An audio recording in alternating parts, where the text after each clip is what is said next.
নারিকেল তেলের সাথে শ্যাম্পু মিশিয়ে বগল, হাঁটু, কনুই, গলা, ঘাড়, হাতে পায়ের কালো কুচকুচে যে কোনো স্থানে লাগানো হচ্ছে, সেখানে হয়ে যাচ্ছে দুধের মতো ফর্সা। হাঁটু, কনুই, গলা, ঘাড়, ফুল বডির কালো দাগ ছোপ দূর করার জন্য আমরা অনেকে অনেক কিছু ব্যবহার করি, কিন্তু কিছুতেই কোনো ফল মেলে না। আজকের এই রেমেডি ব্যবহারে খুব সহজেই আপনারা আপনাদের ফুল বডির কালো দাগ ছোপ দূর করে নিতে পারবেন।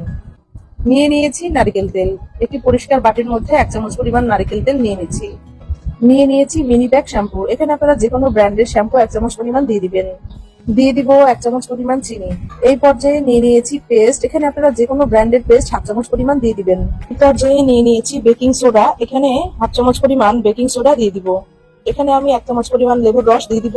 সবগুলো উপাদান খুব ভালোভাবে মিশিয়ে নেওয়া হয়ে গেছে, তৈরি হয়ে গেল খুবই কার্যকরী রেমেডি। তো এখন আমি আপনাদেরকে বলে দিব এই রেমেডি আপনারা কিভাবে ব্যবহার করলে আপনাদের শরীরের কালো দাগ ছোপ খুব সহজে দূর হয়ে যাবে।